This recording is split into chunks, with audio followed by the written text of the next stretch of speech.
Welcome to the Pathways to Success. I'm Julian Placino, recruiting professional turned success speaker, show host, and media entrepreneur. This show is dedicated to helping you find your unique pathway to success by having conversations that educate, inspire, and transform. Together, we'll interview some of the world's greatest leaders and uncover their secrets to success. Thanks for tuning in, and on to the show.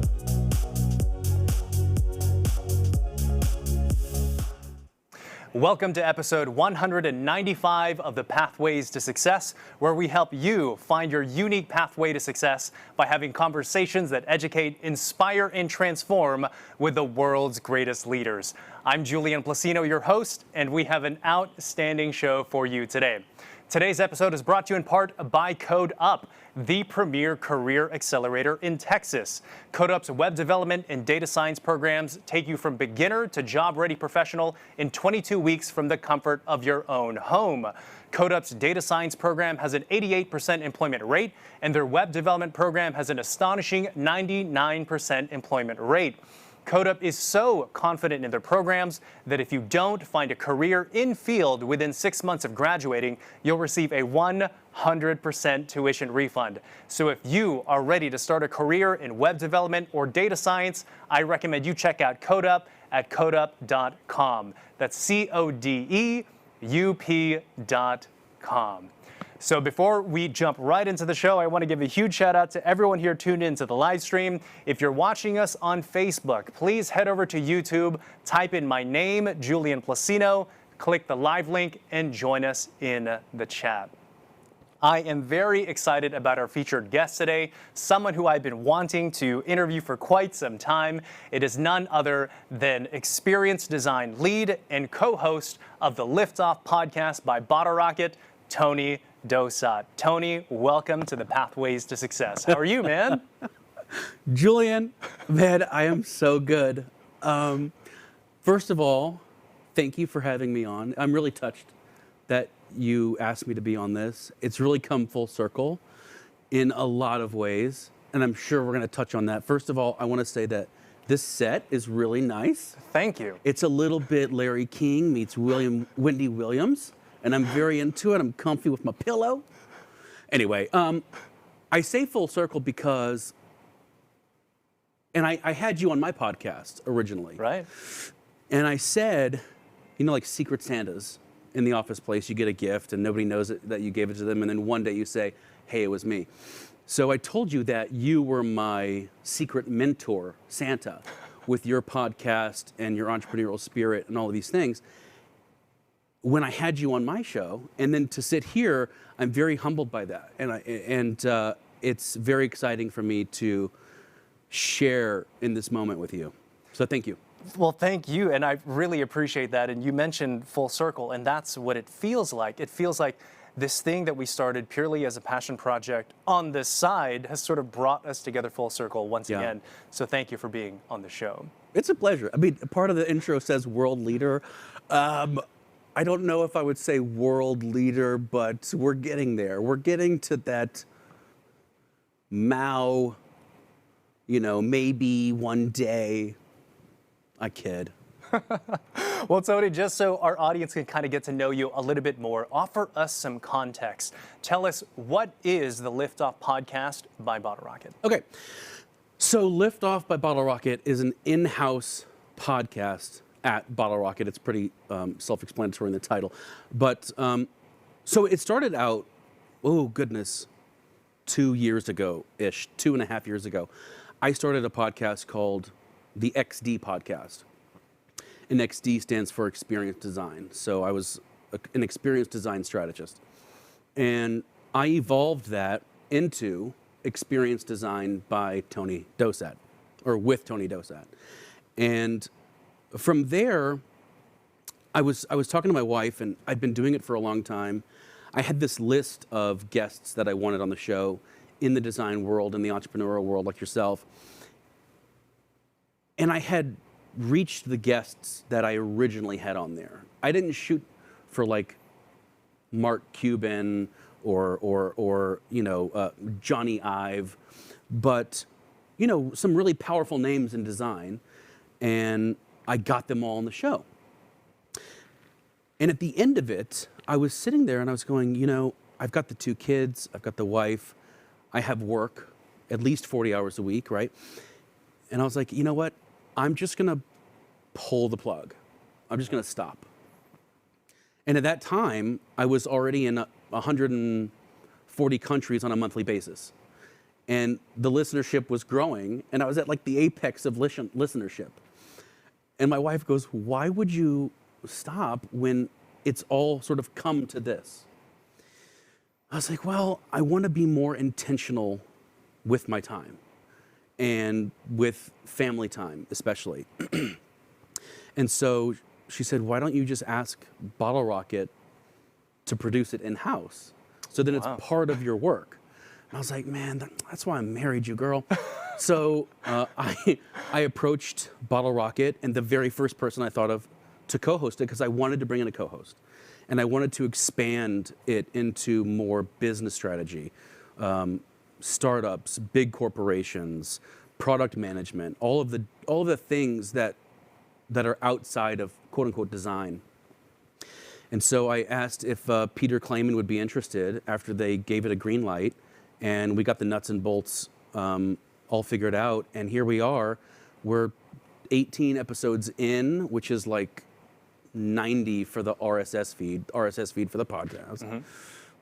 And it's been great. And I've gotten to know Peter a lot more, and I hope he's watching, because... Shout out to Peter. That is a brilliant young man.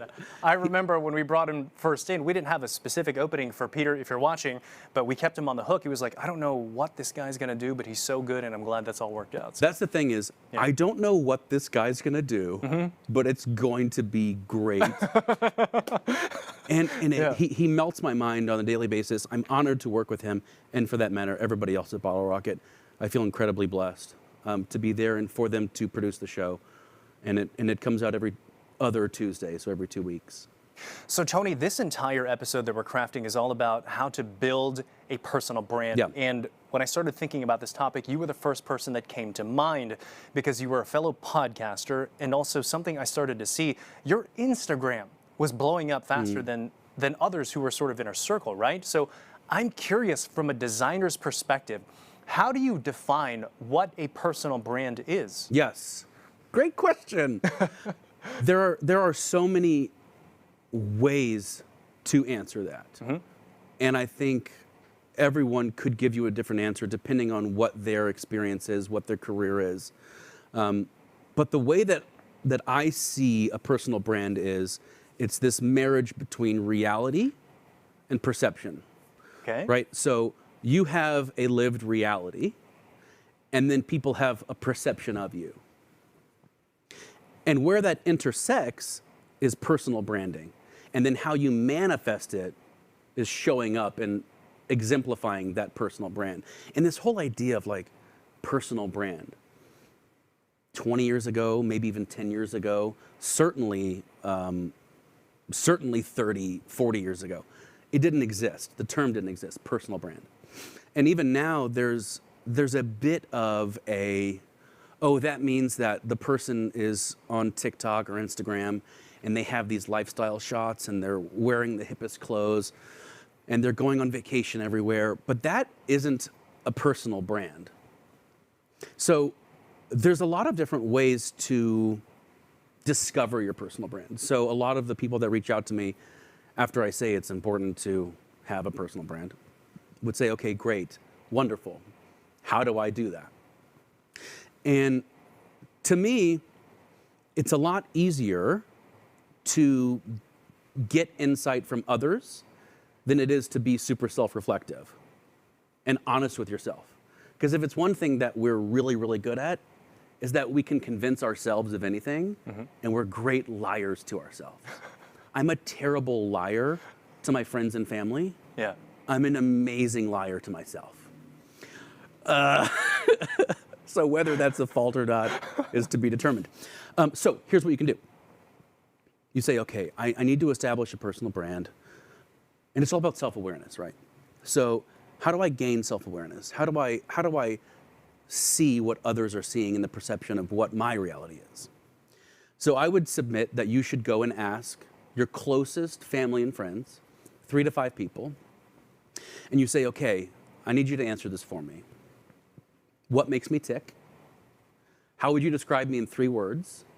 And what is my greatest passion outside of my career? Because I wouldn't want someone to say, what's one of my great passions? And they say design. Mm-hmm. It's like, well, I would hope so. I mean, my career is in design. But if they say other things like empathy, you really care about being empathetic. You really care about being disarming in situations. Then what you can do is you can take that and internalize it in the reality you know. So perception and reality. So then all of the content you create, how you show up in person, how you show up on social media is a direct reflection of those things. Mm. And anecdotally for me, on my Instagram, part of it is a game. And 20,000 followers, to me, is a lot. To others, isn't a whole lot. Mm-hmm. If you want to follow me, it's at tony.ux. But I originally was at XD Podcast. Mm-hmm.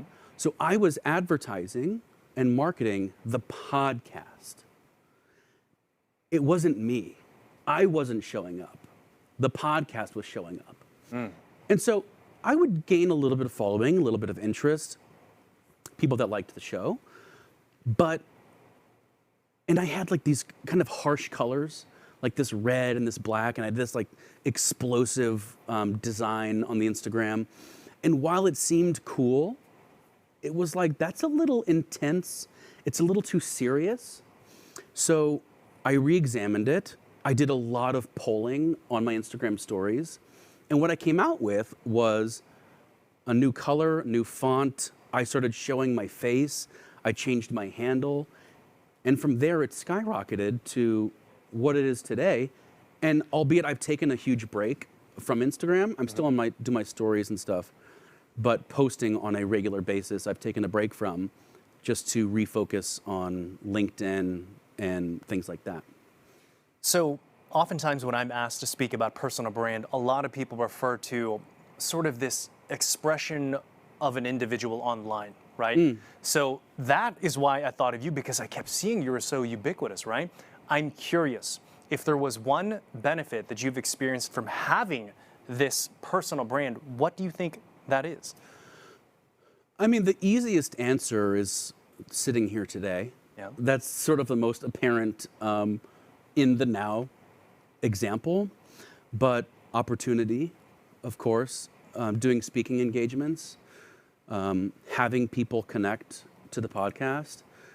I had a course that I was selling online about getting hired as a UX designer, being able to monetize, a side hustle, help people, and really it's been great for my career as well because, look, let's go back. I have no formal education in design. I have no formal education in business. You're a theater guy, right? I'm a theater guy. Yeah. So everyone's like, oh, of course. So I majored in acting and I got a minor in musical theater. Yeah. Which on its surface, you would go, okay, so what business do you have in meetings with, multi-million-dollar things at stake and designing these experiences and all this stuff? Well, when I loved art as a kid. Bob Ross is one of my idols.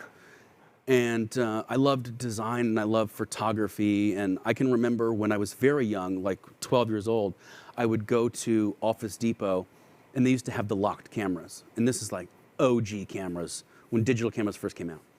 And I would take pictures with however locked it was and do all the different filters and things. It was terrible quality, but for the time it was like revolutionary. And I would make up fake logos. And so I put that aside when I started doing the acting. I went to school, and in order to help get some money to supplement, in between shows as a professional actor, I started doing some branding work and some design work for family and friends. And it snowballed and it started going more and more. And I was like, all right, let me take some headshots for actors. Let me build websites for actors. Let me do some branding for actors. And then I went to LA thinking I would be some hotshot movie star or TV star. And my friend and I started this media company. And it went from the two of us in a basement apartment that we didn't even live in to a huge team on Sunset Boulevard with 100 contributing writers to our media company. And then within 2 years, it all came crumbling down, but that's another story. But I was in charge of the digital experience for that. And in that, we didn't know what we were doing, but here we have a team, we've got a bunch of people relying on us. And I was using all of the skills that I learned in acting and in improv especially as well. Things like empathy, things like communication, things like being present, things like feeding off of each other, listening and reacting. And in an improv, yes and is the thing. So if we're in a scene together and you drop something funny to me and you ask me a question, if I say no, the scene dies. Right. The audience gets out of it. But if I say yes and, the scene keeps going and people keep laughing and we stay connected on stage. So in a roundabout way, I think I might have maybe touched, listen, we're gonna bounce around today. Did I touch on it, on your question? I think so. And before we hit our first commercial break here, if you would, we talked about sort of the benefits of establishing that personal brand, but you did one particular thing, or perhaps a series of them. What was it that allowed you to build a successful brand and allowed yourself to experience these opportunities and create this perception of yourself and all that? I feel like I listened. Yeah. And I didn't force the brand. I think if we try to be something that we're not, my idea of, I had imposter syndrome. So what right do I have as being a designer in this boardroom with these CEOs? Like, why do I have a seat at the table?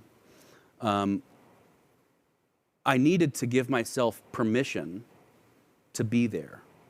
And I needed to be able to listen and say, well, no, all of these things that are happening are telling me I deserve to be there. So if I listen to that, suddenly I'm like, oh, what I thought was my reality, it was not my reality. I wasn't self-aware enough. And there's a lot of ways to gain self-awareness, which I know we're gonna get into. Yeah. But yeah, it's listening and doubling down on strengths and forgetting about your weaknesses. Awesome. For me. And we'll jump into that. Yeah. So Tony, we're gonna take a quick commercial break to hear from our amazing sponsors. You want to transition out of your career and do something tech related. CodeUp is the place for you. When I came to CodeUp, I was actually working at a chain hair salon. It was just starting not to be for me anymore. My goals were to never work a weekend ever again, to have full health care and benefits, and to just have more time with my son. And now I've met all of those goals. I don't have any regrets. I just regret not coming sooner when I saw those billboards and I was driving down the highway.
And we're back with Tony Daussat and his keys to success. So, Tony, before we jump into your keys to success, we have a small gift from our team here at Pathways to Success, no courtesy kidding. of our friends at Dead Soxy. Well, so, look at that. take a look at that, man. Let me check this out. Dead Soxy. Oh, look at this bomb. Look, we got some flowers. We got some foliage here. Little known fact, my mother-in-law is a florist. Really? Yeah, so this is much appreciated. Thank you, Dead Soxy. And thank you, Jason, for supporting the show. And let's jump right into your keys to success. So Tony, I want to take an audience question right out of the gates, and this is from Carla Idrogo. And hey, Carla. She says, does your personal brand and your side gigs need to be distinct? Yeah, so here's the thing. Your personal brand isn't what you do. It's who you are. Yeah. So a side gig to me says what I do. Even if I have another job that's 40 hours a week. Personal brand to me, yes, it can involve your career, like that's part of who you are. Mm-hmm. But it's not you. You aren't your title. You aren't where you work. You aren't the work you do. You are who you are. So your personal brand and your side gig are very different things. One is a career or a side hustle, and one is just you, how you show up to the side hustle, how you show up to family and friends, how you show up to your regular 9 to 5. So that's how I would answer that. Hi, Carla, by the way. And when someone starts to begin about expressing themselves online, so much of it is tied to content creation. Where does someone begin to start with that? Okay, so here's the thing. If I am looking to hire someone and someone wants to level up their career or get hired, the thing is this. If you could do an audit of yourself online, because we will Google you. Mm-hmm. I don't do the hiring now, but in a previous job I did the hiring. So if I'm going to Google you, how do you show up? How am I going to see you? Am I going to see you blackout drunk every night? Am I going to see you partying all the time? Which, listen, partying and drinking, like you do you. But is that how you want to show up to someone that's going to hopefully give you a ton of money to sit next to you 8 hours a day and hire you? So I would say you take what we talked about earlier, which is understanding your personal brand through your family and friends. What makes me tick? What are my passions? 3 words to describe me. If you look at that, and every piece of content you make and everything you post doesn't reflect that, then you're doing a disservice to yourself. Now, you don't have to be some sort of like social media influencer or like, I've seen a ton of people that are hugely successful have no media presence. Perfectly great. They did what they did, and it's awesome. I actually envy them. But especially now, in how much we're Googled, to me, there's a level of trust that you can help people feel if you're looking for a job or looking to level up your career, where you show who you are in your personal brand online. So I would say on Instagram, how do you add value instead of creating more noise? There's a ton of noise everywhere in the news, in social media, in our lives. It's constant. So instead of contributing to the noise, how do we add value? Infotainment, perhaps, information and entertainment, and really just boiling down facts for people. On Facebook, it's the same. On TikTok, I really can't speak to it because I think I would be maybe bashed if I was a content creator on TikTok right now. We'll see how the Gen Z feels about me. But LinkedIn, I think, is huge, obviously. And that is one tricky area, which is Instagram and Facebook and LinkedIn have very different purposes, very different audiences. So how can I tailor my content and how do I show up that's right for each audience, but still true to me. So on Instagram, maybe it's a little more visual based. Maybe there's a slider. Those are very popular. So when Instagram, for example, releases something like a slider, which is like maybe 2 years ago, maybe 3 years ago, I don't know. They want people to create content for that feature. So if I start to create content there and people start to consume it, then they're going to show me to more of my followers and then more of people that I'm not following or that aren't following me, sorry. If they start to do the TikTok replacement, the videos, or the IGTV, if you want to show up, you have to start creating with that feature. They want people to use it. So there's a lot of different tricks you can do to gain like a social following, but at the end of the day, the number is pointless. Yeah. If you have 10 people that are diehard fans or that follow you and interact with you and connect with you, it's much more powerful than my 19.4 or 5, whatever it is, thousand. Right. Because a majority of them, if I went away like this, which I kind of did 2 months ago, wouldn't care. 100 would. And those 100, I love. Yeah. Because we have a communication together. I'm providing value. And not this idea that provide value. It's this term that I can't define what value is to you. So I have to listen to you. Right. So I did it through stories, through surveys, and it's so much like in design. So when we're creating an experience, say an app or something, we have to listen to the feedback and testing. Right. Because I can design what I think is a good experience, but if it isn't to you, I got to change it. I'm not using it, you are. Right. So I design for you. That's the value. Yeah, and it seems like, and I think we have sort of very interesting perspectives in the sense that we've both been able to create a personal brand but come from different backgrounds. Yeah. For me, I just started creating things that I sort of cared about, but there seems to be sort of 3 themes that work for me. It is education, inspiration, and association, right? So I'm curious though, from your perspective, let's say that you're working with, let's say an accountant who wants to build a personal brand. Yeah. What would be the first steps or questions you'd ask them in terms of helping them figure out what kind of content they would produce? Yeah, that is a very interesting question. Yeah. Because a lot of the people that I work with are quote unquote creatives. And the reason I put it in quotes is because I really hate, and I'm trying very hard to change this in my own vocabulary, calling designers creatives. Interesting. You're not a designer, but you're creative. Yeah. An accountant, by all accounts, most people have surveyed would say accountants are probably not creative types. Yeah. Right? But what is creativity? And to me, it's problem solving. It's unique problem solving. So I would say accountants, I would say, if you take out the accounting part of it, why do people come to you? Trust? Yeah. If it's money, and hopefully I've got a lot of it one day, I need to trust someone more than anything with my assets. So how can we create content that says, you can trust me?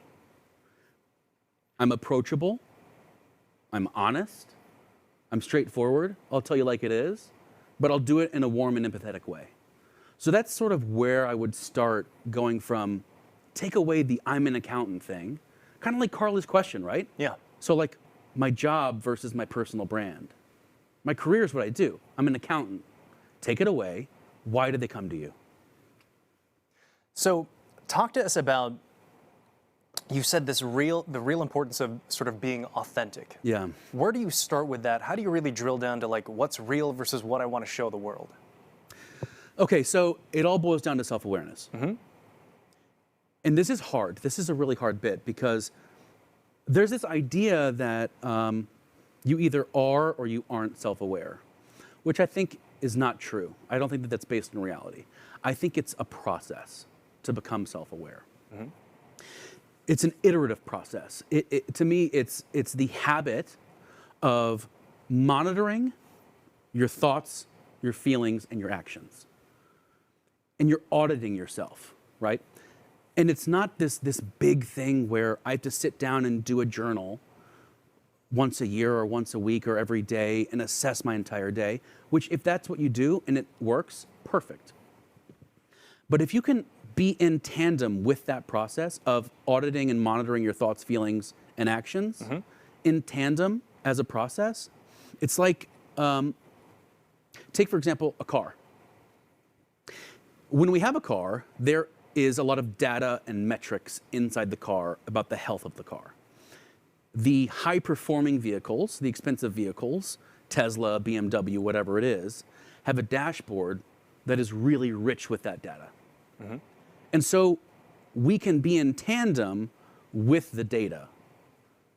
And if a light comes on, we can decide whether to address it or not. We can be reactionary or we can be with it. So say, for example, you're in an old car, the light comes on.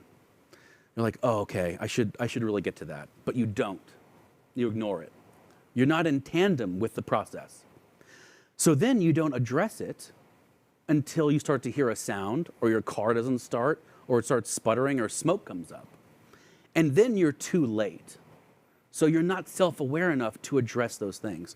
And in this process, what's identified are your strengths and your weaknesses out of that.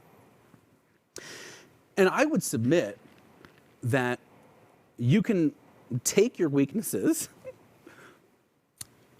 and just completely forget about them, which is kind of a bold thing to say.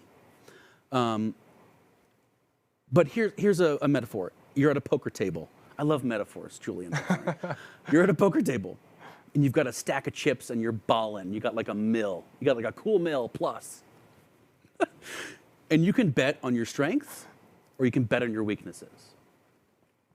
If I realize what my weaknesses are through that process, through that self-audit, I go, okay, I'm going to put my chips in my weaknesses, or I'm going to put some of my chips in my weaknesses to help those weaknesses out. That leaves you with no chips to put toward your strengths. So then you just become middling. I don't want to be middling. I want to be great at what I'm great at, and I want to take the weaknesses and go, you know what? They are what they are. It doesn't help me. It doesn't point to how people, those three words that identify me, the thing that makes me tick, and the thing that I'm passionate about. Now, there is a caveat. If there's a weakness in there that you self-identify as something that you really think there's going to be an ROI if you push some chips into it, I think that you probably should. Communication, for example. If you find out one of your weaknesses is I'm a bad communicator, odds are you'll have a great ROI for your self-awareness if you put chips into communication. Now, if you do that, focused on communication, and it still doesn't give you an ROI, I would say perhaps you should have put all your chips still on your strengths. And then a byproduct is better communication. So, you know, it's iterative. It's a process. It's ongoing. And to me, that's what I've had to keep doing, especially when I keep thinking, and look, I'm not perfect at this. Mm-hmm. I don't have a degree in this. I'm not a psychiatrist. I'm not a psychologist. I'm not a mental health expert. I just use my own experiences and my own journey, and at least for me, what has helped and what has worked. Yeah. And I totally agree with the iteration process, because I don't think, and when people first started asking me to speak about a personal brand, I was like, what is a personal brand? Mm-hmm. But what they were referring to was their sort of perception of who I was because of all this stuff of me that was out there. And my brand sort of emerged as a result of me just making stuff. And people started to see those consistencies in like who I was. So Tony, close us out with some final pieces of advice, because our viewers, they consist of corporate professionals, student visionaries, business owners. If there's one unifying piece of advice to help them develop their personal brands, what is that piece of advice? I would say that no amount of anxiety can change the future, and no amount of guilt can change the past. No amount of anxiety can change the future, and no amount of guilt can change the past. Okay, okay, settled in now, yeah. So the self-doubt, the negative speak, the internalizing, why am I not a good dad? Why didn't I get that job? Why can't I lose weight? Hey, all those things, like stop with the negative self-talk. And if you need a tool to reframe it, say, for example, why didn't they hire me? Why can't I get this job? Why didn't they hire me? Instead, because why creates anxiety and it personalizes it in a way that makes it like you were in control of why you didn't get a job. Now, you could argue that sometimes you are and sometimes you aren't. But instead, if you said, what about that situation or what about this experience resulted in me not getting the job? And if you can look at it more in third person, I think it helps alleviate some of those anxieties, some of that guilt, and some of that stress in situations like that. Wow. That's exactly why I wanted to bring you on the show, because there's so much, at least in the way that I've defined it, you bring so much depth and like insight into like what it means to have a personal brand. I love it, Tony. That's been amazing. So Tony, the show is called The Pathways to Success. How do you personally define what success is? Oh boy, Julian. So how do I define what success is? Yeah. It's very interesting because success to me used to equal Broadway. Success to me used to equal sitcom.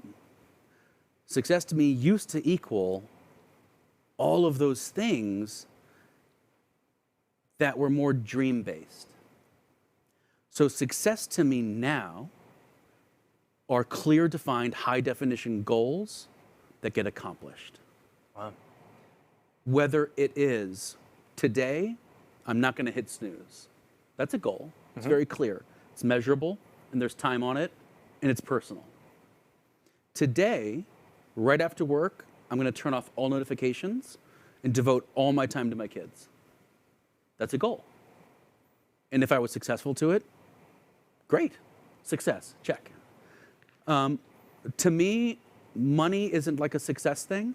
Obviously, you want to have enough to sustain a family, to sustain yourself, to hopefully provide a great life. But there are people that are successful that don't have money. You know, I think if you are happy doing what you do, whether it's a career or not, you are successful. It doesn't matter how many zeros on your bank account. It doesn't matter what your title is at some company. It doesn't matter how many people report to you. That doesn't mean you're successful. It means that some person trusted to hire you to do that thing. So that's what I would say.